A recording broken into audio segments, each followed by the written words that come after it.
Stay right there. What are you waiting for? Kill him! Kill them both! No, wait a minute. Is it money you're after? I'll give you as much as you want. May the saints forgive you, because I won't.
So I am joined by, let me say, it's Awan, Gongsun Lao Shi.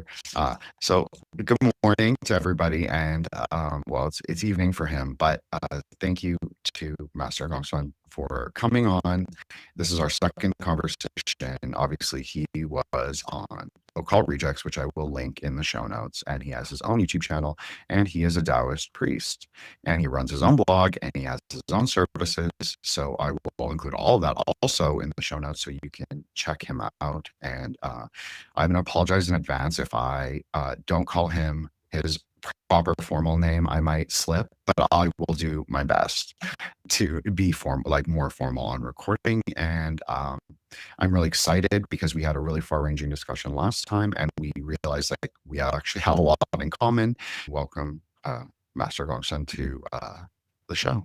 Do you want to tell everyone where they can find you, your socials, Sure. your YouTube channel, and just a little bit about yourself and how you kind of got into doing what you do? Absolutely. Well, I am a Taoist priest of the Mao Shan sect, and that's one of the many mountains that a certain sect is named after, because there's many sacred mountains in Taoism. Mao Shan is actually not one of them, actually, but it's known for writing talismans and for kicking ass when it comes to the supernatural. Talismans like this is called a fulu. And I became a Taoist priest after a supernatural encounter that I had in rural Cambodia when I saw, I'm not even sure what it was, but I don't think it was a ghost. It was probably a demon or someone who was learning the black arts to the point where he transformed into a demon. But whatever it was, it spooked me enough to deep dive into Taoism. And you can find me online on YouTube, Master Gongsun Taoism. And I'm also on Twitter, Master Gongsun1, and Instagram. I also have a lineage of Taoism that I started called the Sweet Divine Tao. So it's sweetdivinetao.com. And feel free to find more information about my lineage and myself on the website. Amazing. Thank you so much, Pastor Gongsun. Do you want to just explain overview? We discuss pre-recording, we're going to discuss other things, but just give people a brief overview of what you consider Taoism, what in your experience is Taoism in both canonical and also practical way. Like, what does Taoism look like day to day? And also, what do Taoists believe? I know that's a huge question, but just answer it in, you can answer it textually, you can answer any way you want. Sure. First, I want to clarify something, and I very much praise and admire you for pronouncing it Taoism, which is technically correct. I've been calling it Taoism, which is not 100% correct because it has to do with the romanization of Chinese characters into English. So when the Europeans first came to China, they heard Taoism, even though it's supposed to be "de" with a D, Dao, and it means the way. and that's what the Tao means. And as for what we believe in the source of all creation, and we want to live in harmony with the source and whatever it created. So, and this is something as simple as respecting nature, and also there's a concept about being natural. It's actually called wu wei, or like it's called deliberative non-action. It means that don't force anything that does not come naturally. And for example, I am pretty good at academics, like me as a child, as a student. But I was never that good at athletics, so I was pretty terrible at throwing a football. So this means that if I'm bad at throwing a football, my dream should not be an NFL quarterback, for example. Right. So this is very much in line with Taoist thought. You have to do what comes naturally and act in accordance with nature. And we believe that we do worship many different gods, and even some humans can become immortals after death, which is the goal of Taoism. But I wouldn't necessarily call the religion polytheistic, because it is all these different gods. They're like they're all divine manifestations of the Tao. So all part of the same source. So it's like saying water, like solid ice and liquid water and like water vapor, right? It's all the same essence. So yes, there is a god of the hearth. There's a god of the local town. There's a 土地公, a god of the local earth, right? But they're all manifestations of the source. I agree with you. I mean, I of course should agree with you, as you are the expert on this, but I think this is a common misconception that I've encountered many times, is that I would also not consider Taoism polytheist. I would say exactly what you said, but I will say, especially my diaspora, like the Chinese, Indonesian, but Gong or Gong, very important for us. Not necessarily for, I mean, I would say that conceptually, the idea of the Earth Grandfather or the Road King, can be both, or Road Uncle at least, is very important for us. And yeah, I think that it's like the genus loci. Yes. If people want to sort of identify it in a more Greco sort of Western paradigm or worldview. And so a very important figure, and also like guards the roads of luck and like success and things. But you shouldn't just pray to him for 40 or anything. But I'm just saying, like, it's an important figure. He's a kind of a figure that is he rules the road, so you can't go anywhere if you don't have a path. Also, I think that your description of Wei was very good, of course, but I wanted to talk to you a little bit about the sort of parallel or brother concept in Ziren. So if you don't mind saying a few words on how those things interact and how you kind of see them in the world. Yes, that's another great concept, very much central to the Taoist faith. 自然 meaning natural. And so essentially, we Taoists believe that the way the source made things in its natural state is correct. So certainly there could be imperfections, right? But that's not only correct, but the most beautiful. And we want to always be in our natural state. Like, for example, even though, let's say that there are people who, see, I can't think of any other example, but I'm thinking of cosmetic surgery. I don't know. Let's say that you want to be taller. Actually, I can't think of one now, because I remember reading an article about this. Let's say that you want to be taller, right? Because for us men, right, we want to be taller. For most of us, right? You know, women like men who are like 6 feet tall. Like, not all women, but some women do. But there are inherent dangers of not being 自然 or not being natural. For example, I read an article about a Indian American young man who was doing quite well. He was getting paid 6 figures in Silicon Valley in the tech industry in the States. And he's like, well, now that I'm making cash, why don't I fulfill one of my heart's desires. I've always wanted to be taller. And then he goes for cosmetic surgery to lengthen his limbs. It was something to do with like limb lengthening. I wasn't really paying too much attention to the mechanics, but the doctor said, well, whenever you undergo elective surgery, there is always going to be a risk, but the risk is minimal, right? But anyway, what happened was that the young man had an infection, which was what the doctor said would be minimal risk, but he caught it somehow, and he ended up dying of sepsis, which is inflammation. So this is a good example of why we should be in our natural state, and we shouldn't try to change anything like physically about ourselves, because it's not 自然 and it could lead to complications, like that young man. Thank you so much. I know that was kind of a curveball. Not really, but because it obviously correlates with Wu Wei, but the central tenet of the faith, so not at all. Yeah. Okay, good. I should have probably told you, but no, it's a concept that I talk about sometimes on the group show on Fridays. So I wanted to make sure that I was on the correct track. You are, yeah, certainly. Okay, yeah, great. So I guess the lesson is don't try to make yourself taller, or if you're a woman, don't try to get a boob job. Speaking of that, why don't we talk a little bit about the cosmology of Daoism? I know you mentioned the Xian, that's the immortals, and how we've talked about before that there are different layers. We didn't get into like the exact categories, and we don't need to now, but I think people are quite interested in this idea.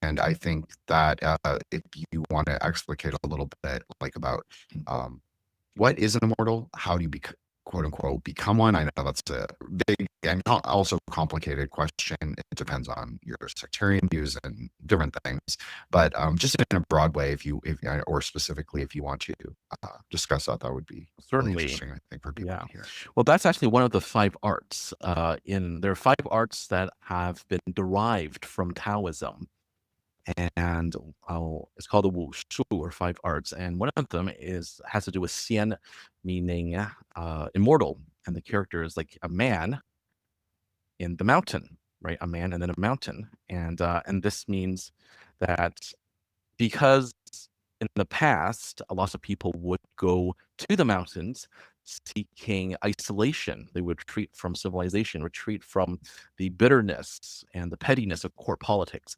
Just like the writer of the Tao Te Ching, Lao Tzu, right? He lived during the time of great turmoil where he was a court librarian. And there was, as you know, in the court, there's going to be lots of backstabbing, right? If someone has the ear of the emperor and the emperor listens to him, and this guy happens to be your rival, well, there's going to be hell to pay. So he went to the mountain, Lao Tzu, to cultivate, or what we call xiu lian in Mandarin, or xiu dao, to cultivate the Tao, and it said that he ascended into the true heavens after. So about these immortals,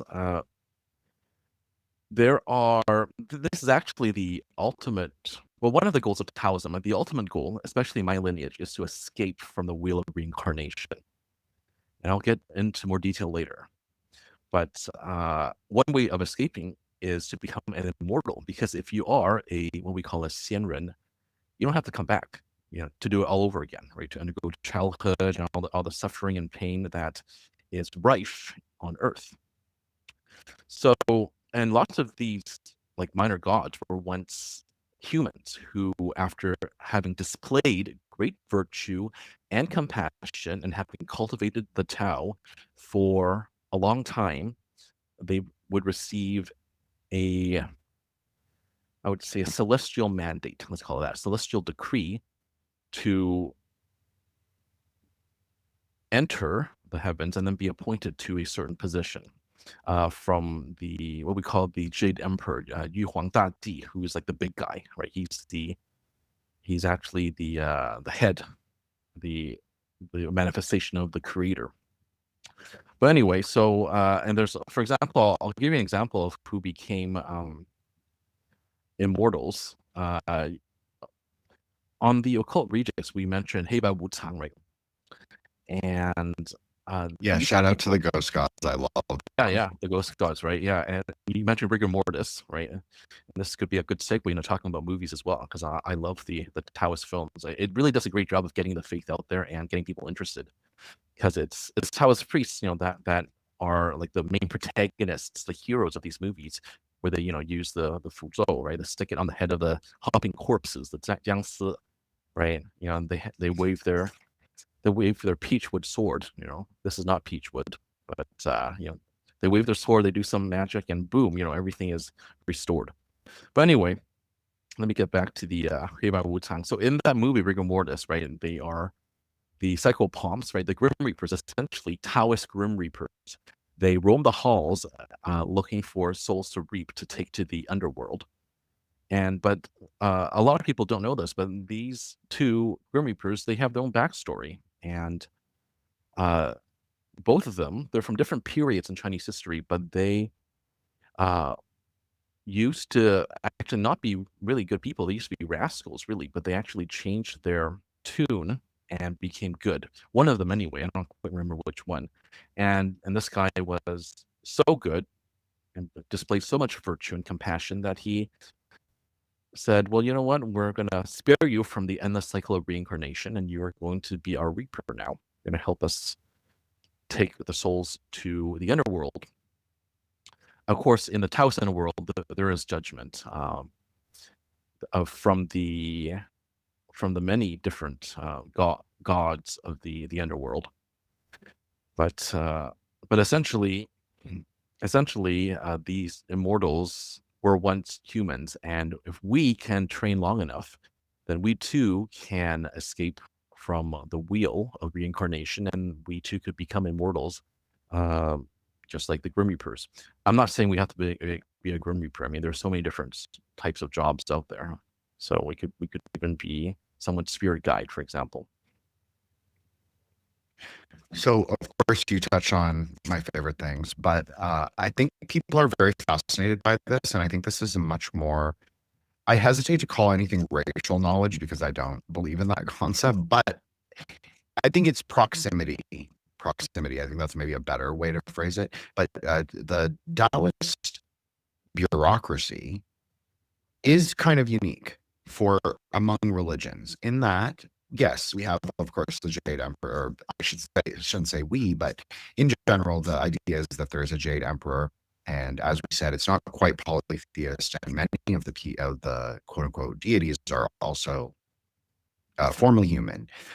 But there is the idea that sort of offices, both in heaven and hell, can be appointed by different district judges or specific higher deities or higher officials. So people can be appointed in those positions, and then they actually can exit out of that cycle, samsara. So they, as you're saying, they cleanse, like through the working for heaven. Even if they work for hell, it's still working for heaven. And so they can actually change, the personages can actually change dependent on, like there's the idea of horse head and ox head. Obviously, we have them in Buddhism, but some people prefer like Jade Girl and Golden Boy. So, right, it's like it's different people have like different conceptions of like who belongs with who, and then also people can change, like the Xian or the deities. They can actually kind of exit out of their position, and it can be filled. Oh, I know the perfect example. I'm sorry, Horsehead was not a good example. The city god is the perfect example, because that is a bureaucratic position that does change. So the actual name, face, identity, Gong is also the same. That can be a local saint who dies, and then they get appointed Gong for however long, and then worship changes, people change, and the medium gets a different name, okay, it's changed. So I'm sorry, I didn't mean to rant about that, but people find it very interesting that Taoism has this kind of bureaucratic system, and that karma is, I know that's not called karma. I'm using a broader way for Western understanding. But they can actually work those jobs to kind of purify and ascend higher in bureaucracy themselves. Yes, absolutely. You mentioned Golden Boy, Jade Girl, otherwise known in Mandarin as 金童玉女. And they are actually the helpers of the Guanyin of the Bodhisattva. So it's interesting how certain respects Buddhism has influenced Taoism, because that is actually the only deity that is revered both in Buddhism and Taoism. Guanyin, who is the goddess of mercy. We technically have our own Guanyin. She's not very famous. She's called Cihan Zenren. Zenren meaning a realized person. Someone who has attained the Tao and has woken up. So kind of like a Buddha. But certainly I find it interesting how certain religions can end up influencing each other. So this is a really interesting point, Master Gongsun, that China was always a point of syncretic ideas. Mm-hmm. And whether you I know there's some contentious ideas about the Silk Road and how populous it was and how actually used it was, or was it just more of a broad idea of trade back and forth between Central Asia and quote unquote East Asia. But I also think there were Manichaean churches in China since from the 6th century to the 16th century. There were Nestorian churches in China. In Shanghai, there were Kaifeng, right? That's right, the Kaifeng Jews. That's right. And so they have everyone, and the Mogao caves show even a high degree of Gnostic texts printed in both Chinese, Tocharian, Siddham script, which we talked a little bit about last time, which is in sigilized magical. It's for writing magical text specifically, but it can be read in a normal way. But there's Gnostic texts from those caves. There's a lot of interesting material that was available that would have been accessible to learned Chinese both priests, monks, and officials. So I think it's an interesting idea that Buddhists, at least, consider Taoism a kind of proto-dharma. I know that not everyone likes that. I like that simply because I think it shows that there is a conceptual similarity between the two systems. And if you look at the Song and Tong travel journals, they talk a lot about going up to Mongolia, Manchuria, the southern Siberia, and calling them Xiamen. So that's where we actually get the English word for shaman. It actually comes through even though it's Tunguska, Manchu in origin, it actually comes through the Chinese understanding that they were practicing a kind of a smaller Taoism, small vehicle, if you want to call it Taoism, in a way. I'm not saying they thought it was identical, but they thought it was a kind of indigenous Taoism to that area. Yes, that's a very good point. So I think there's a flexibility. I'm sorry. Oh, no, not at all. Yeah, I think that's a really good point. And you mentioned syncretism, and there's a reason for that. I'm not a scholar, so I don't like to spend too much time poring over books. I'm more of a practitioner. But from my understanding, from what I've read, and from my own understanding of Taoism, the reason China practiced syncretism in the past was because of the influence of Taoism, because of the Taoist belief of Wu Wei. Because if let's say that you have Christians and Muslims, they're all coming in, right? You push them out, there's bound to be some sort of conflict, right? So instead of resisting it head on, instead of doing it the Yang way, right? They do it the Yin way, which is to, instead of just fighting them head on, why don't we try to adapt? Why don't we try to absorb them into our culture and system instead? They can still exist, but it has to be Judaism Chinese style or Taoist style Judaism. And you see this a lot come up in Chinese history, because I think you and I are both fans of Chinese history. It's very tough. I'm good at history, but I don't remember all 5,000 years of it. It's probably I don't either. I'm just gonna say tough. I am a fan, but I'm not one of those people that does Chinese history podcasts for sure. Oh yeah, that's tough. Yeah, those people they must read all day. But anyway, so I'll give you a quick example. Okay, the only time that Chinese people, the Han, the Hanzu, the ethnic Han, which is the ethnic group that I'm a member of, which comprises of 91% of modern day China. The rest is like, Koreans and like, the Hui Muslims and all that. But there are only 2 times in Chinese history that China was ruled by outsiders. Number 1 was the Mongol dynasty, founded by Kublai Khan, who was the grandson of Genghis Khan, right? But it turns out the Mongols were great conquerors, but they were terrible administrators because their dynasty fell apart in less than 100 years. I'm sure you read about like the Ming Dynasty and Zhu Yuanzhang, and the founder of the Ming Dynasty. He was a peasant. He was born in utter poverty, became a monk, and then became a rebel leader and the founder of the Ming Dynasty, right? So he was Han, right? So that's number 1 when the Mongols were in charge, and they didn't last very long. Then number 2 was the Manchus. You mentioned that Manchu language. They founded the Qing Dynasty in 1644, but even though they did manage to hold on, they became very Chinese. By the time of, I believe it's one of the 3 great emperors. It's either Yongzheng, Kangxi, or Qianlong. This is in the late 1700s. By that time, the emperor of China was complaining. He was complaining that no one in the imperial court could read or speak Manchu anymore. They had become sinicized. So I believe it's because of Taoist influence of Wu Wei, of taking the Yin road, which is very much in favor. Which Lao Tzu was in favor. If you read the Tao Te Ching, he keeps talking about how much better it is not to resist, but to figure out some way to to conquer them slowly but insidiously without them knowing. So those are like 2 times in Chinese history where foreigners conquered China. Yes, they became emperors, but it was at great expense. It was at the cost of their own religion and culture and language. So instead of imposing their language and culture on Han Chinese, they became Han Chinese themselves, which I believe is like the ultimate revenge. It's a very Chinese sort of tale, isn't it? And Yeah. I love that you brought up the Ming Dynasty because at least 3 of the 4 great novels of China come from this period, even though they might be set in the Yuan dynasty, the earlier dynasty, as you mentioned, the Mongol dynasty. But they do respond to certain socio-political happenings in the Ming itself. So it does kind of show that even though, yes, a Han peasant took control of China and sort of quote unquote liberated it for the people, some of the Manchurian bureaucratic structures still remained, and this became like a source of contention, I think, especially in like Jianghu and Shuihu. I was thinking Shuihu, but of course it is a Jianghu novel.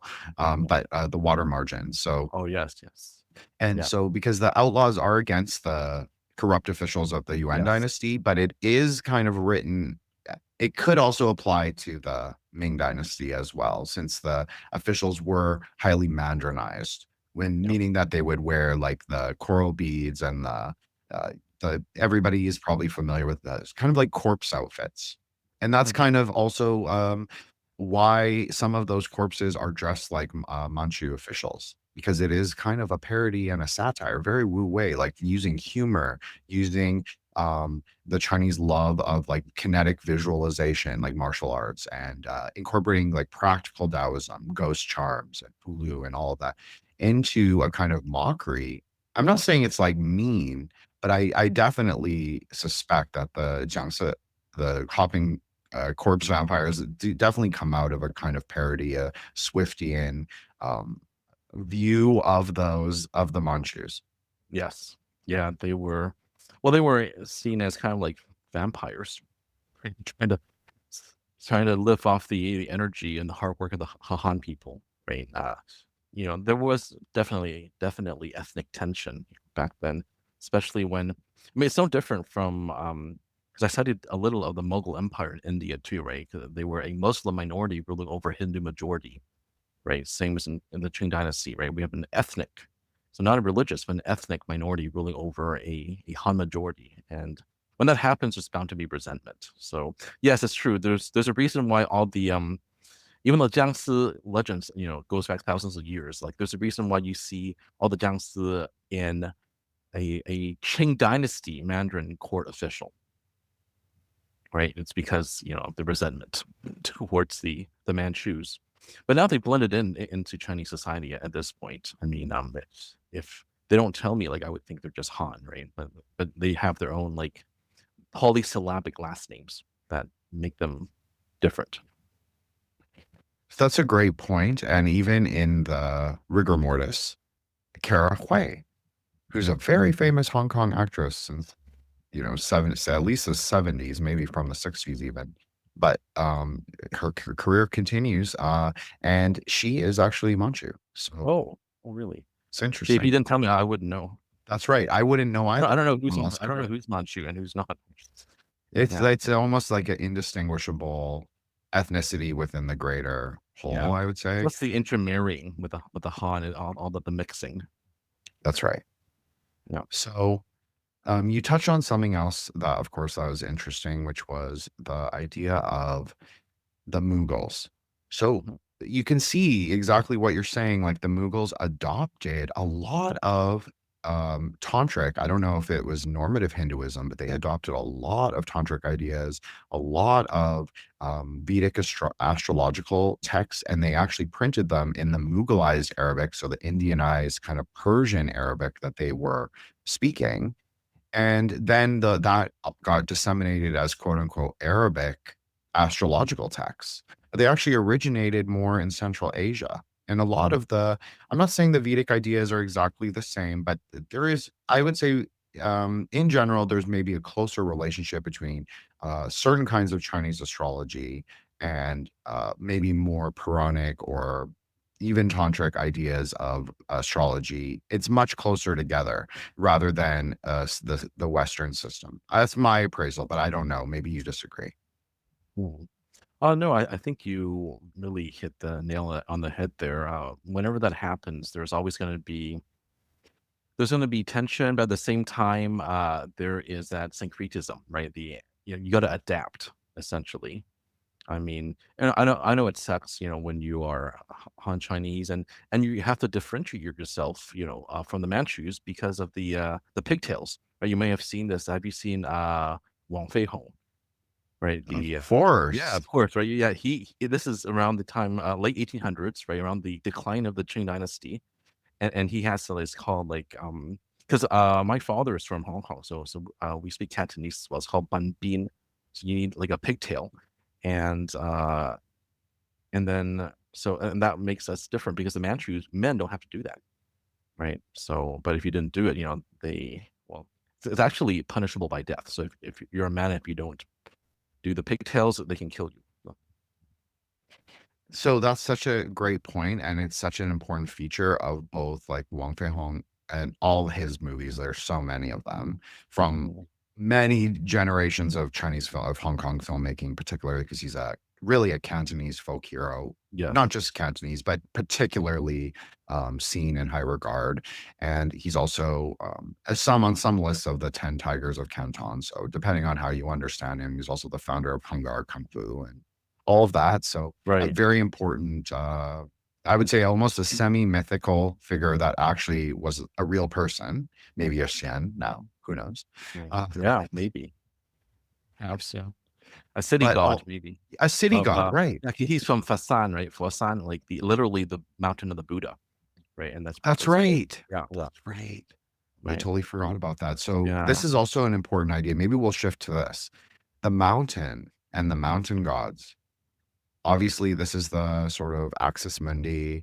Different mountains have different, we'll say, degrees of sacredness. But obviously, when you're in, especially like Guangdong or like even Sichuan or any of the more southern provinces, the mountain landscape, every mountain can be sacred, is really what I'm trying to say. But certain mountains are definitely the focus of Taoist, we'll call them cults, but I'm not using that in the pejorative, but just maybe a regional cult devoted to a deity particular to that region. So can you explain a little bit about the importance of the mountain in Taoist cosmology and Yes. why you think people sort of gravitate to that. And it seems to be a kind of a an object of veneration, if not worship, that is almost universal. Mhm. Absolutely. Yes. Before I do, because I mentioned first time where Wang Fei was from, I am getting into the Cantonese mood because I'm going to Hong Kong in a few weeks, actually. Because I myself was born in Hong Kong. My mother and grandma are in Macau right now, so I'm just gonna see my folks for a little while. We'll probably go across the border to because across from Macau is Zhuhai, and it's just cheaper there, right? You got cheap massages, cheap food, right? So super fun time to be had. Anyway, so for mountains, the Taoists believe that certain mountains are the gateway to not only to the heavens, but to the underworld. So we have 5 sacred mountains in Taoism. I won't name them all, but they're scattered throughout China. But there's like Mount Tai, Mount Hua. If you like, have you seen, they translate it as the swordsman, 笑傲江湖. You know who Li Hu? He is a swordsman of the Mount Hua sect. Are you familiar with that? It's a Jet Li movie, right? Oh no, it's from Sam Hui, Xu Guanjie. He's a Hong Kong singer and actor. I'm sure I've seen it. To be Yeah, honest, you I've probably seen it. I just don't recall it specifically. Yeah, because he wields a sword. He's a very powerful swordsman, and there's a, you know who Dongfang Bubai is. You might have heard of this, Asia the Invincible, because they're all fighting over a manual. It's a sacred. They call it a sacred volume, and whoever can take possession of the sacred volume, they practice their kung fu, their wukong, and then they can become invincible. 天下无敌, meaning like no enemy can match you under heaven. Right? Does that sound familiar? And they're fighting over the sacred scroll. But anyway, that's from it's originally a novel by a Hong Kong novelist. Actually, it was serialized in the Mingbao, which is a Hong Kong newspaper. Written by someone named Jin Yong. But anyway, it's funny because I'm sorry to interrupt you, Master Gongsun, okay. but this episode will also have a wuxia novel title, but I also it won't be Jin Yong, but it will be a really good one, I promise. And I just wanted to say about Swordsman that I have seen it, and it is actually one of my favorite Chinese directors, King Hu. Very good, yeah. You're right. So, but they credit it. It's really a Sui Harp movie, but yeah. Sui Harp is very good. But it's an incredible movie, and both of those directors actually incorporate a lot of Buddhist and Taoist themes in every single movie. Exactly. Even Sui Harp has the famous 1981, and then he remade it later. But Warriors of Zoo Mountain. Mm-hmm. Sure, I've heard of it, but I'm more familiar with the Chinese name. But that does sound familiar. Sui Harp has produced most of my favorite films. We have Wang Fei Heng, we have A Chinese Ghost Story, Qian Ni Youhen, which I would like to get into later. And he's done all of it actually. But anyway, getting back to your question, I mentioned Ling Hu Cong because he's the protagonist of The Swordsman. It's also called the Smiling Proud Wanderer. Yeah, they translate in English so many different ways. Anyway, I mentioned Huashan because that's one of the sacred mountains of Taoism. That's where his sect is from, actually. But instead of, I think they study Taoism there too, but they focus on like swordplay. So they're excellent swordsmen. Anyway, those mountains are considered to be I mentioned they're the doorway to the afterlife, the underworld, and the heavens, right? And so at the same time, mountains are very isolated, and we need isolation and quiet in order to really meditate and think and really cultivate, right? We can't really do it in a bustling marketplace, for example. And if we look at the trigram, see, I'm touching here, right? I guess. I think people can see my hair for the first time, and they know that I actually don't have much, actually. So, I am kind of like a monk in that way. Anyway, so this is the. Wait, 1 minute here. So we have the many different trigrams, right here, right? I want to make sure I'm pointing out the right one here, because I gotta flip it around here. But a mountain essentially, it is very, it's immovable, right? It is very solid. It is very stable. It's a place where you go cultivate, right? It's isolated, so that's why people like to go there. So that's why you go there. People think, oh, you're going to become a xianren, right? It's very much a place of deep contemplation. And here we have the mountain here, right here. This is the trigram for mountain over here. It's one of the bagua, or the different the 8 different trigrams. So for people who are listening, it's a solid line on top, heaven, Yeah. and then 2 broken. Well, That's I right. shouldn't call them broken, but that's kind of how they're often translated. But they're 2, Yeah. but 4 bars, you could say, Yeah. with yeah. with an empty center. Yeah, that's translated exactly correctly, actually. It is solid and then 2 broken. Or solid, you can call it as, you can call it like this one here. You can call it the yang line and 2 yin lines, because they're broken. Yeah. But, and that's why they go up to the mountains. So the sacred mountains are, and that's where all these schools of Taoism come from. Like my own school is from Mao Shan. And Mao Shan, meaning Mao Mountain, is actually a mountain in like, let's say, like central China. It is in Jiangsu province. You may have heard of Jiangsu. You may have heard of, like, actually a lot of people have heard of Nanjing, like the famous rape of Nanking. I mean, that's where the mountain is. Well, not right at Nanjing, but close enough. Yeah, so that's why they go there. They cultivate in the isolation, and then they might meet some, like, what we call san yao, right? Sanxing, like a mountain spirit, or like a mountain demon. The idea of mountain demons, can you explain that for people who are unfamiliar? I know they're very popular where you are right now in Cambodia, especially for people who are looking for amulets or things like that. That's a very popular Southeast Asian figure. I forgot his name in Thai, but I'm sure it'll come to you eventually. I know. The one with the shining red eyes. Right. It's like a mountain goblin, mountain fairy. I might even have a picture of that somewhere in my room here. Yeah, but anyway, I know what you're talking about. Yeah. Yes, yeah. But anyway, about the mountains, we Taoists believe, just like a lot of animists and like pagans, we believe that all of nature has some sort of like manifestation, like physical manifestations. We have mountain demons, we have tree demons, and trees. Well, there's yang and yin, but certain trees are very yin, and they could. That's where we do something called summoning a spirit, or zao li. You would go under a certain tree, because that's where certain spirits like to go hang out. But yeah, they are what we call san jing, meaning a jing is anyone who is, like, in Taoism we believe in something called jing qi sen. So jing is your essence, right? Qi for all for qi, right? It's the same qi as in qi gong and all that, right? That's your energy, right? And your shen is your consciousness, so your vital force.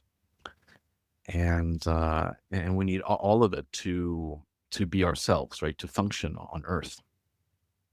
And since you like COG, Journey to the West, I'm sure you're familiar with all the demonic characters in it. For example, there's the Baiguojing, the white bone demon. Yeah, if I'm translating that correctly. And of course, Zizujing, the spider demon. Have you seen the movie? It was supposed to be a parody, but it's actually very serious, with Stephen Chow. Yes. I've seen anything that has Monkey King branding. I've pretty much seen. Yeah, well, that's my favorite adaptation. Actually, it's kind of funny. It's actually very funny, but kind of heartfelt. But it's actually quite hilarious. But yeah, those demons feature quite prominently in his adaptation.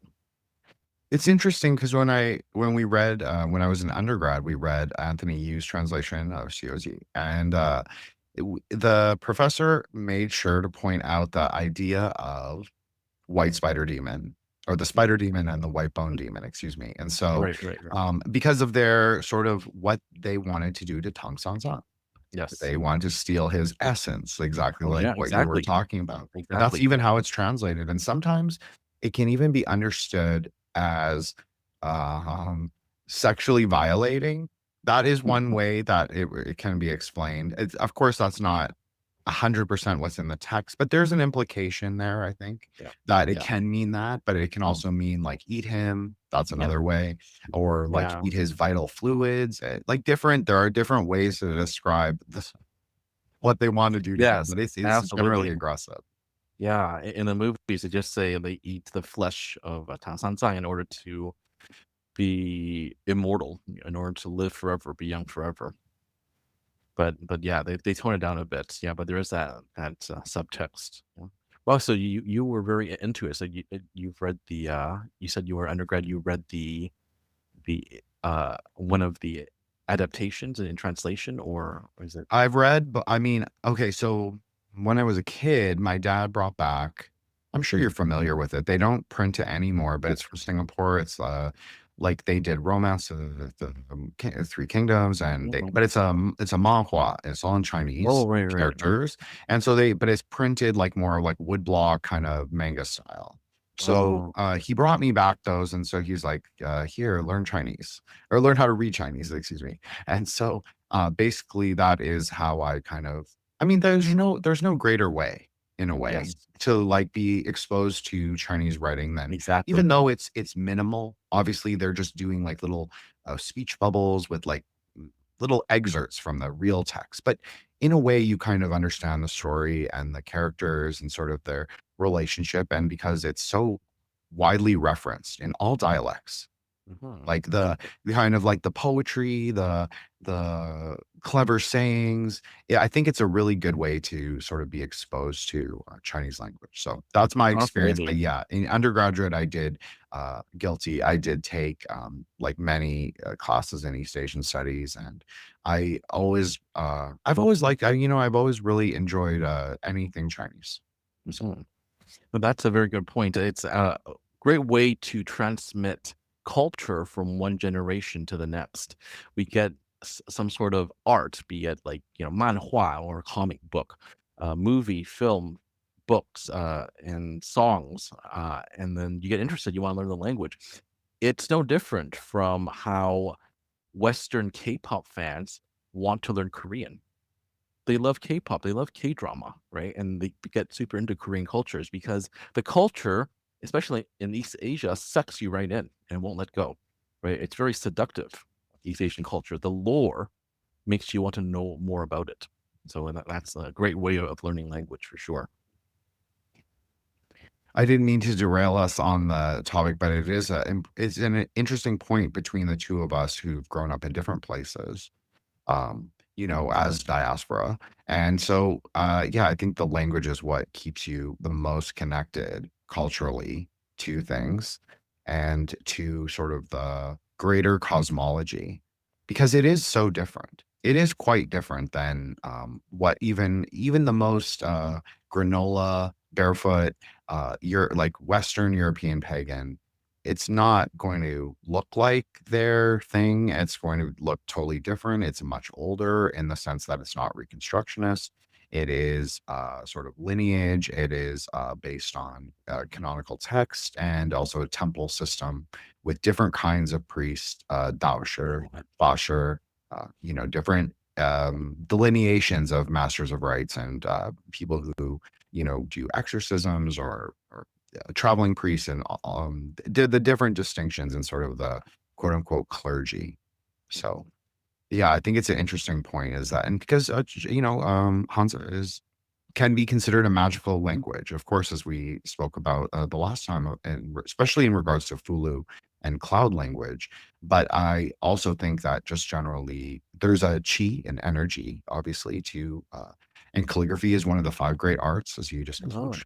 yeah. And it's also related to swordplay, of course. Cool. Yeah, absolutely. I mean, it's how we won't learn a language like for no reason, right? Especially when, if we're like what, second, third generation, I don't know, Chinese, Canadian, or American, it's tough to stay in touch with your own language. And if you don't have like a movie to guide you or something that makes you interested, you're not going to want to learn it. I mean, I know some Laotian Americans, they don't speak a word of Laos. I mean, you and I can probably speak better Lao than they could because we speak some Thai, and Thai is similar to Lao. But they don't know because there is no like famous Lao movie, right? You need like a culture to suck people in, or else they're not going to be motivated to learn the language. Which is a good segue for a Chinese ghost story because I watched it for the first time. Just let me interrupt you. Sorry, Oh, Master sure. Gongsun. I just want to say the Cambodian amulet god that I was referring to before is called Pranang. So if people want to look that up, they can go. And just because you said that I don't speak Thai very well. Like I know some things, but I'm not very good, but I have okay pronunciation. So, but yeah, it's probably true. It's probably true. Like, certain diasporas are much more at risk of losing their language because they don't have cultural touchstones to sort of relate to. Yeah. So I think Yeah, that's a you great point. absolutely need it. You absolutely need it. I'm gonna look at something. I think I have and some sort of. I do have an amulet, but the thing is, it was given to me as a gift by a dear friend of mine, and I don't know if you could see it very well. I'm gonna hold it up to the camera, but this is a Thai amulet. Someone that ghosts are supposed to be deathly afraid of because he's like a ghost catcher. Right, he has like a sword and everything. I'm not sure what the name is. So I know what his name is in You Buddhist, like do? in Oh, wow, Sanskrit, wow. but I don't know what his Thai name is. But I know he's a Oh, Raksha king. He's a protector oh, of the wow. temples. Cool. So he's like a ox. He's very much like ox face and horse head. Oh, wow. There's very similar position. He's like a mountain demon who gets brought into the Dharma, as we would call it, Cool. like by Buddha's words, maybe. And so he then defends the temple. So that's kind of the idea Oh, against cool. wandering spirits. Oh, so he's a guardian then. Well, even though I'm not a Buddhist, I'm very happy to accept the gift and to keep it with me because was very lovely. And I do believe that that is his job as a guardian. Yeah, thank you for letting me know. Oh, you're welcome. He was a Raksha king, you said? Raksha. Yeah, we would call him a Raksha king. Vajra Raksha is how we would say in Buddhism, like Tibetan Buddhism. But I know they don't use that Vajra epithet in obviously in Thailand and Theravada. But yeah, Raksha king. I'll find the name for you. I have Cool. I'm very familiar with a lot of the sort of Thai gong tao magic and the amulets and all of that. Not like yeah, but I'm not an expert. I'll just say that, but I know a little bit about it. Okay, that's cool. I know nothing about it. I was trapped in Thailand for 3 years during the pandemic. I learned a bit of Thai, and that's about it. And had a lot of Kan Kiao Wan and Khao Pat Wu and all that. That's A Chinese ghost story. Oh, right. How important that movie is and some of the interesting cosmological things that you notice. Well, I was very much in awe, and I loved how steeped in Taoist lore it was. I mean, the opening scene, this movie is more than 30 years old, so there's going to be spoilers. But the opening scene is when you have a woman, seducing a man, some scholar, right? He falls prey to her charms. They're about to make love, and then there's like a little ringing on her ankle. There's a bracelet, and it rings, and that summons the tree demon that has enslaved her. So now she has, because the tree demon has somehow managed to find her body, and now it's using her to seduce men. And these demons, they're made of yin energy, right? So they actually need to absorb yang energy regularly in order to continue to stay in the earthly realm, also known as the yang realm, right? So here we are in the yang realm, all of us. The yin realm is in the underworld. But yeah, that movie really, I would say it's reinforced my desire to be a Taoist priest because we have everything. We have a Taoist priest, we have a bumbling tax collector, human in love with a ghost, the ghost played by Wang Zuxian, so Joey Wong, who has moved to Vancouver, by the way. The last I heard, she's learning Buddhism there. It's interesting. A lot of Hong yeah. Kong stars are very devoutly Buddhist, and also a lot of them also live in Vancouver part time. Yeah, no. Well, it is the most Asian city outside of Asia. I spent quite a long Absolutely. time there, actually. I actually grew up like partly there in a little suburb called Surrey, like, across the Fraser River. But anyway, that's where I watched the Chinese ghost story for the first time, and I loved how I just loved how like like they fall in love, and he wants to help her to free her from an eternity of servitude to the tree demon. And then he enlists the help of the Taoist priests, and they actually break into the underworld, right? It's called Po Di Fu. They actually invade the underworld to try to grab her soul back because she's been promised to the someone called Hei San Lao Yao, old mountain devil. Again, they're with the mountain, right? I guess mountain demons are evil. Well, we would consider them chaotic or untamed, is how we would say it in a Buddhist way. They just haven't been brought into Dharma or under the, even if you want to frame it in a Taoist way, they just haven't been brought under the mandate of heaven. Right. I like hearing about Buddhism too, because I see lots of similarities between the two. Like, I don't know it as well as I do Taoism, but I did study a bit of it. I remember. I just know the basics. Like, but it's harder for me because because the liturgy of Buddhism is Sanskrit, so you don't necessarily have to be fluent in Sanskrit to learn Buddhism, but it helps a lot, right? Because you have all these terms that are they can be translated, but it's just easier if you know the language, right? We have terms like dukkha, anicca, ahimsa, right? Dharma, as you mentioned, karma, bodhisattva, right? So, that's another reason I chose to stick with Taoism. It's something that I already knew, and I was pretty fluent in Chinese. The liturgy of Taoism is just Chinese already, so no need to learn a new language. I'm lazy that way.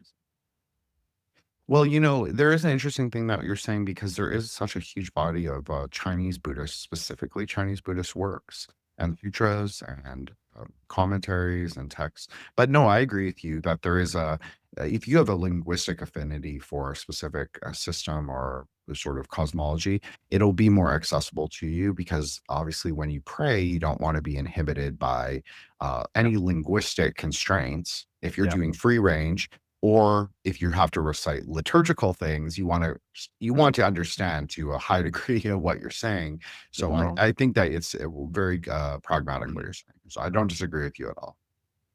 Yeah, it is. Yeah, I like pragmatism.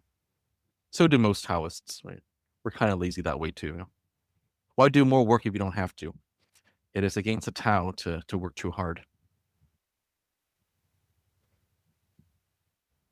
Well, so saying that, what does a normal day look for you in terms of as a Taoist, and what are some of the rites and rituals you perform for other people? Very good question. For me, I'm not resident in a temple, so I'm more of like a wandering Taoist priest, and I actually help my students online here. Actually, I help them. In fact, just earlier this morning, for me, I was helping my sister with a personal problem. We're reading the Yi Jing together, and well, that was free for her, of course, since she's family. But I also have to do my own. I mean, I pray to certain gods. I mostly do, well, if there's no particular god that a Taoist would pray to, it's going to be either the three pure ones, the Sanqing, or the Lao Tzu himself, also known as Tai Sang Lao Jun. But he is a part of the Sanqing as well. So if you look at this fulu, you see the three little check marks at front. They represent the three pure ones, actually. And these are important gods in Taoism. They are the kind of like the messengers of Yu Huang Dati, the Jade Emperor. and they are like divine manifestations of the Tao.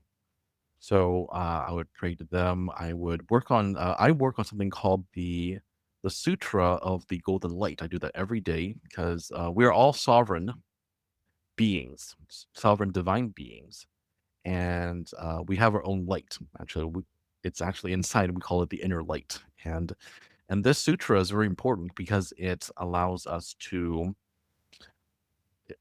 be protected from evil entities, and it could also be used in healing. I think you have something similar in Buddhism, right? It's Golden Light Sutra. Well, so there are like many sutras that any Pranaparamita sutra can be utilized for. Famously in Chinese, so a lot of Chinese Mahayana Buddhists will recite Yes. Diamond Sutra Oh, right. or Heart Sutra for similar purposes, and of course the Dhāraṇīs, which are kind of the magic Yes. spells Right. of Right. Buddhism. They come from Pranaparamita sutras originally. So Yeah. the one we talked about this last time a little bit, I think. There's a Chinese, or not Chinese Buddhist goddess, excuse me, tantric goddess called Maratsi. So it's interesting because a lot of Taoists actually have a parallel goddess that they call Domu, and so Yeah, there are. they're very similar. They're very Yeah. very similar. Yeah, And there so are. dipper goddesses, we'll say. So whether they're the same or they're just maybe different goddesses of the same cluster or whatever it is, there's a parallel between them. So Yeah. yeah, and she is considered to bring the invisible light, not necessarily golden, but yes, her color is gold in tantric color magic. So she brings the kind of golden but invisible light down, and then it clears the channels, the internal channels in the body. I'm loving the direction of this conversation because it's so true. There are parallels because we have Dhāraṇīs too, but it's just that in Chinese we call it Zhen Yan, and it means true words. Is that what a Dhāraṇī means? The true Yes. word. Yes. There we go. We have the exact same thing. Loving it. Just loving Well, it. they arose at the same, we discussed this last time, is that they really did arise. Like a lot of the magical ideas and the magical technologies, they kind of arose together. And in the interchange, even like from both, it's not exclusive to one, religion or the other. It kind of like was like, oh, this is an interesting Buddhist technology. This is an interesting Taoist technology. Let's mix them together and maybe we'll adopt this thing. So I think the Dhāraṇīs are common sort of language that all Tantra exists sort of because of. And then, of course, like the Christians and the Kabbalists do have, it's not quite the same, of course, it's not quite the same, but Psalms are very similar in some ways. Right. That they are magical Yeah. verses Yes. in the Bible itself. So there is something similar and not necessarily the same, but yeah. Because it's in the Old Testament, right? I mentioned last time I was close to converting to Catholicism at one point because I thought about it very deeply. But I still remember a lot of the lore and the history and the prayers too, actually. Were you ever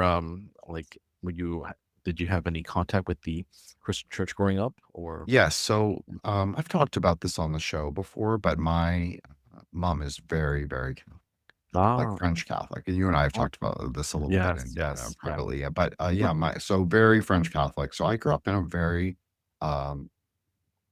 I wouldn't say it was like extremely religious. Like nothing was ever framed in terms of like heaven or hell, but it was very moralistic in the sense that like any personal failing, a B on an exam, anything like that is sort of was seen as like a sin in a way, I would Oh, say. wow. So, Talk or about like the guilt drinking or factor. smoking. Yes, it was like they're heavily into the ideas of like everything is tied to morality and like any deviation from the Wow.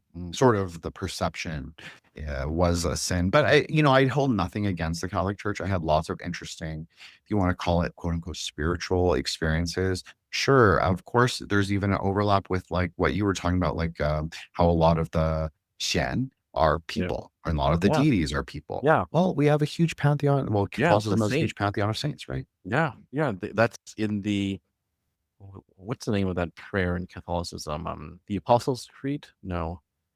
I believe in the intercession of saints. I remember that. Like that. I was in the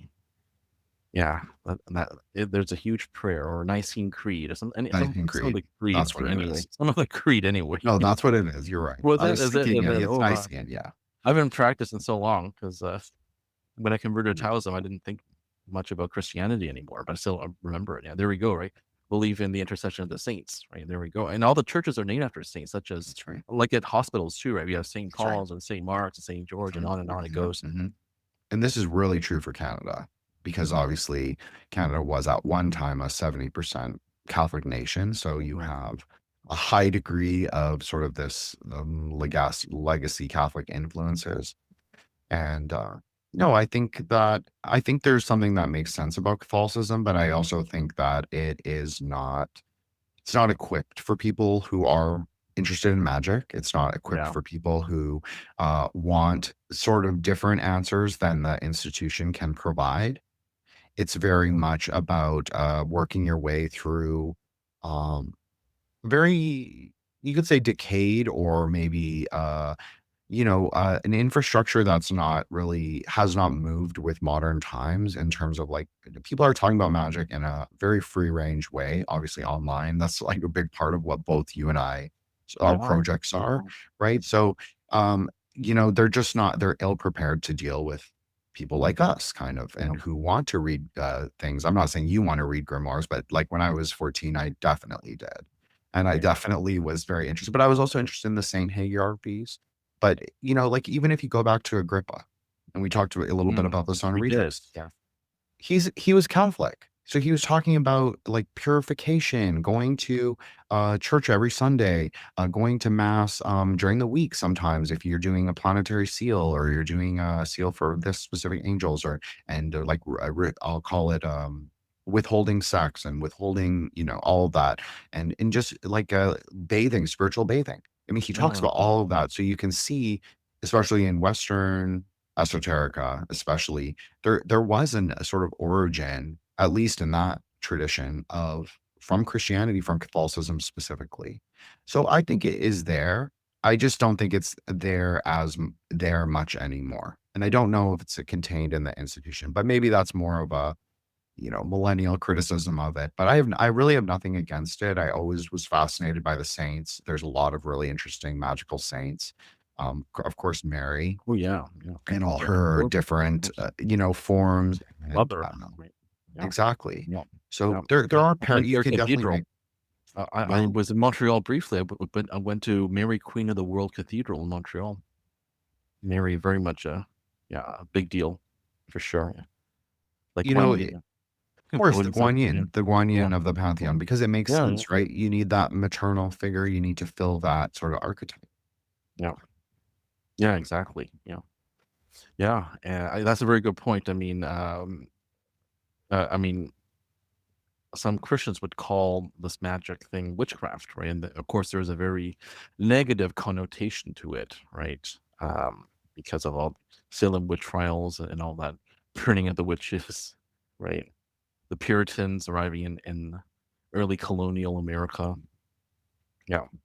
Well, there's something interesting that you said, Master Gongsun, about even just now, the Puritans. So a lot of the Puritans and the Calvinists particularly were practicing Solomonic magic. We have the Bibles to prove it. They would print they would have pieces of the keys or pieces of the grimoires inside their actual family Bibles. So a lot of what the Salem witch trials, I know this is going to be an unpopular opinion, and I'm not saying that this has anything to do with Master Gongsun at all, but in my estimation, and I think Owen Davies, who's a great scholar, popular scholar of these kinds of things, grimoire tradition, a lot of the Salem witch trials was about completing the grimoire. So if you accused your cousin's family or your brother's family of witchcraft, you also inherit his land. You also inherit his family Bible. That sounds good for me, for the accuser. Right, for Sounds the great. accuser. So so it's a perfect kind of foil to hide a kind of men's magic, which is very obviously ceremonial, in the charge of witchcraft. This is just an interesting and maybe different way to think about it, but I think it's also valid. It is, yeah, and it's certainly okay that it's not about Taoism because I like to talk about everything. I like to talk about different religions, different belief systems, and world history. So, and speaking of grimoire, so you have like the Keys of Solomon, right? Here in Taoism, we have the Lu Ban. So I actually practice some of this. Actually, this is a Lu Ban Zu Si. Lu Ban is the Chinese equivalent of the Keys of Solomon. So So let me ask you a practical luckily, I devil's won't be question. burned at the Oh, stake or anything. I won't be burned for being a witch. you definitely won't. You definitely won't. But Yeah. can you explain what about Fulu, since you just showed me one, and that so people who are obviously listening, he has a yellow one and a purple one. So can you just explain like what the difference is and why you would use the different ones? Yeah, the colors do matter actually. Yellow is for any sort of protection or healing, whereas a darker color like purple is for certain spells or for certain like invocations. For example, this is just for me like I am appealing to the Luban Xianzu, right? To the Luban Xian as an immortal. That's how you write Xian, uh, in order to help me with my magical powers. And so I practice certain types of spells from the Luban Shu, and that would also answer what you said before about about your question about my daily routine. I also practice certain spells from there as well. Anyway, this talisman here, um, in chaos magic, they would call it like a sigil, but it's just essentially the same thing. All right, we have certain like symbols that represent something. This is actually a request to the immortals for help, essentially a request. And there's a certain way of writing it, and you can tell which school wrote it just by how it's written. Well, this to me is very obviously Mao Shan style, uh, and because of the way we seal our talisman down here with what we call the flower word, the huazi, and it's a source of like concentration, like the magical power would be concentrated in here from the request, and it would and you would technically have to burn it in order to activate it. And luckily, it's written on very flammable paper, so it burns really easily and quickly too. Thank you so much for explaining that, Master Osman. I think that My pleasure.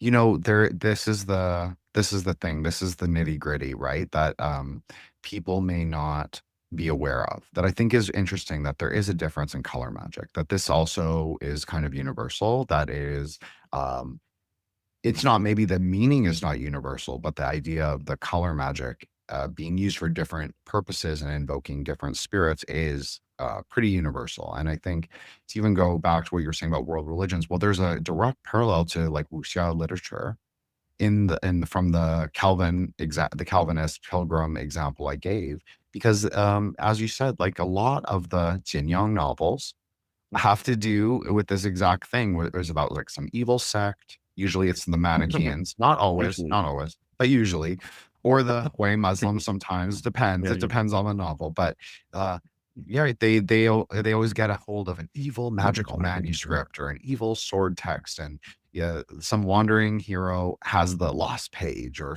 something like that, or someone's master has the lost page, and then Yeah. and somehow they have to avenge the master, retrieve the text. This is a very important part of I think Chinese sort of like the Jianghu, like anything that exists in the rivers and lakes and the more spiritual, more subterranean hidden realm of man also. But of course, this is where all the martial underworld is, right? So yeah, I think that is a kind of it's a perennial story for like all Chinese literature, just like that idea of like retrieving the word, sort of like rectifying it and protecting the teachings. Yes, absolutely. Yeah, yeah, I love the wuxia novels. It's fantasy uh, in the past, and I like it because there's really no way to go back there again. And but at the same time, that's what makes it a fantasy, right? And the fantasy is actually based on a lot of real life concepts, right?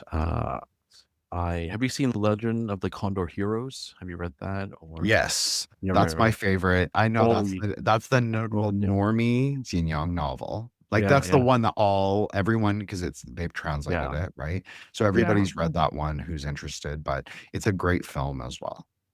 hmm Yeah, it's one of my favorites as well. I just never know their English titles because they translate it. Sometimes they call it the Eagle and the something. That's right.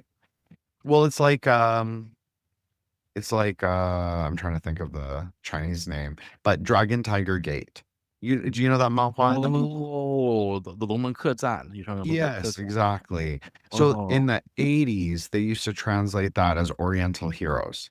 And when they oh, would that's sell the comics in like Toronto or Vancouver or any of the overseas Chinese, they would translate the actual title into English for resale. And so they would call it Oriental Heroes, and I always thought that was so funny. that is very generic. Yeah, not at Very all generic, descriptive. right? Yeah, yeah, 'Cause that could be any wuxia novel, literally, because yeah, they're all right. They're all yeah, heroes and they're all Chinese. So yeah. The Dragon Gate is good. I like that one too. Yeah, 龙门客栈. I saw new Dragon Gate actually with Maggie Cheung and Zhang Manyu and yeah. Well, it's not new, but it's at least 20 years old. Yeah, but good series. very good. So I mean, we can. I want to let you close on any note that you want. What do you want people to take away from Westerners who are sort of hearing about Taoism, possibly also online, maybe not from you specifically, but just it's in the general air. I know on Twitter, the idea of Taoism is very popular. I'm not sure their Taoism and like what we're talking about is quite the same, but Yeah. what would you want people to kind of recognize about Taoism and take away as its like important ideas that people could potentially either learn more by going to your YouTube channel or reading more? Like how would you think that they should approach what Taoism is and sort of how to incorporate it in their Western lives? Well, a lot of Taoist concepts are very similar to what they have heard about from New Age concepts, but they're not really new because these are very ancient concepts. Concepts like reincarnation and our own inner light, being sovereign beings. The thing is, I started my own lineage because I noticed that there wasn't something quite right. There was a part of Taoism that I personally did not believe in, and I through my own inquiries with certain deities and my conversations with certain immortals uh, through astral projection, I realized the Taoist underworld, that concept is outdated. It's not true. I don't believe there is judgment after death. So in my own lineage, we talk about we cultivate how to break free of the cycle of reincarnation. And if we're doing it right, then we actually can break free. And in my opinion, there is no underworld where you're judged and tortured, and then you have to drink what we call the soup of the grandma Meng in order to forget your history and your memories, and then we cross a bridge to go back to reincarnation. Maybe that does exist if they're forcing you to reincarnate, but we're very much in my lineage about breaking the whole wheel of reincarnation.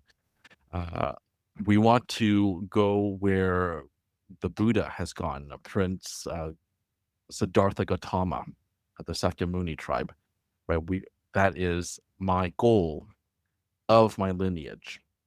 And to find out more, please go to my website, sweetdivinetao.com. And I haven't quite figured out how to break the reincarnation cycle yet, but it's a work in process. But I know we need to practice deep meditation and lots of qigong and lucid dreaming. That is one of the two, part of it too, because the more we practice lucid dreaming, the more we can get into the astral realms. We can astral project, and then we can practice uh, in a thought responsive environment. I know we haven't had much chance to talk about the other realms of existence, such as the astral plane, but that's what I'm trying to do in my lineage. I want my students to meet me there on the astral plane, and we're going to practice how to break free from reincarnation, because I don't want another go at this lifetime. I'm good. I've been here many times before. It's too hard to start from the beginning. It's simply too hard. I don't want to be a helpless baby again, dependent on my parents for like 18 years. No way. That's got to stop. Enough of that. Well, it's so interesting, Master Gongsun, that you bring this up and about Mangpo and Naihe Bridge, because this was a major theme when I talked about rigor mortis in my episode of the show. Was I tried to kind of understand it through a Tantric Buddhist way. And it's interesting in that way that you relate it to sort of breaking the cycle of reincarnation, because I think that is also like another parallel between obviously Daoism and Buddhism. So of course, I don't necessarily believe in the underworld, just like you're saying. Like I agree that there is conceptual hells, like if you want to say the Chinese way, like hot and cold hells and other ones in the ghost world, of course. Yeah. I believe that that's probably a conceptual place of the mind, or a place maybe you even go. But I don't think samsara is fixed in that way. I think we're, like you're saying, like, we're in a cycle, but I think we do get to choose. There are ways. We're sovereign beings, exactly what you're saying. We're agential of our own will, and we can, through cultivation, whatever kind, but specifically, obviously, in this way, we'll say dharmic and Taoist, both. You can at least amend your rebirth, if not escape it entirely. So that would be the more general goal of Tantra, but to escape entirely. So, or at least to choose. That's also an interesting tantric idea. I think people get very confused. It's like, oh yeah, you can escape the cube. Sure, okay, escape the cube. But it's also about like recognizing, knowing, and like having an intention, a will to where you re-arise, if you so decide to do so. So yeah, that's really well put. I also agree there is hell on the lower astral planes, but I believe they're self-imposed. yes, It depends on what sort of state of mind you're in when you're dying or dead. If you die in a state of anger or like vengeance or hatred, right? Like I think people like Hitler, right? People who are clearly evil, they're still stuck in the lower astral because they still hold on to their hatred and their anger, and we have to let all that go. And I'm certain Buddhism teaches the same thing. well, it's interesting because it does, and also that is sort of Mangpo, her function, right? Is that she gives you the means to forget your name, so you can forget the, past life transgressions. Right. So, if you meet an old lady on a bridge, don't necessarily drink her soup. Don't take the soup. Don't take the soup. So I want to invite you back, Master Gongsun, anytime you would like. I know it's a little bit of a smaller platform than Nick's, but I really enjoy our conversations, and I think we could definitely talk about all the things that we didn't end up talking about that I had intended for us to touch on. But I think this is a perfect introduction episode, and of course, welcome you back anytime. So please tell everybody where they can find you, and also just thank you so much. I really appreciate it. And it's quite rare, I think, that I'm able to have conversations with someone like you, because I've had conversations with a lot of American magicians. Not a lot, but yeah, quite a few. And so it's cool to sort of like deviate a little bit and, we'll also return to the roots in a way. Well, it's my pleasure. Thank you very much for having me on. I would love to come back anytime. Listeners could find me on YouTube at Master Gongsun Taoism. Twitter is Master Gongsun 1, and I'm also on Instagram. I think it's just Master Gongsun. Yeah, I really check my Instagram, so I don't even know what my own. Oh, it's Master Gongsun. Yeah, I was right. Well, thank you very much, Mr. Jins. It was such a pleasure. I love that we have a lot in common because we can easily reference certain like Eastern pop culture stuff, like all the movies and films we've been talking about. Well, it's so interesting because you brought up Wong Fei-hung, and I think that might have been the first feature-length Chinese film that I ever watched without subtitles. Oh, I remember because someone brought home a Betamax, or it was like an Asia coded VHS, like it wasn't for the regular like the Western VHS players. And because my dad is also he's not from Hong Kong, but he has that kind of mentality where he's like, I'm going to buy every electronic available. And Cool. so we had a Hong Kong VHS player. So we were able to watch it many times. And I think I wore it out until I realized that I could just buy VCDs at the night market. Well, just briefly, I want to end on the note of recommending a film. If you like Wang Fei Hong, I don't know if you've seen the parody of it.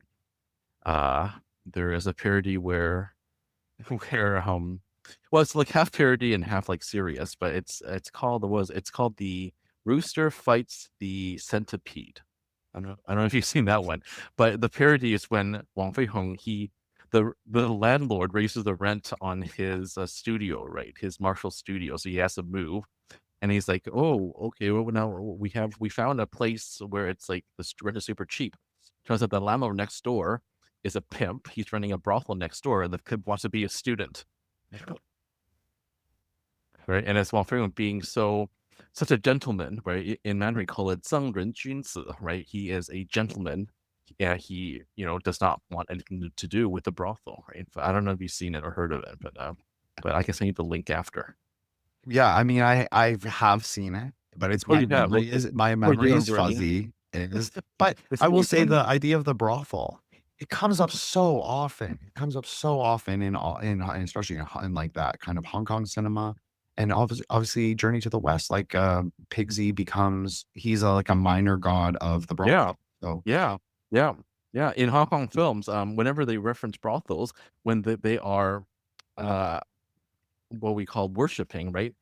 They worship Pixie, Zhu Bajie, because he is the only minor god that's known for his horniness and provocation. that's right. It's true. It's funny because it's true. Well, that's a really great note to end on. And we'll do this again, hopefully sooner rather than later. And thank you again for your time. I know it's quite late there, and please have a great evening. And 谢谢你. Thank you very much. 不用客气. It's only 11 where I am, and I'm a night owl, so no problem. Thank you very much for having me on. You're a very gifted host.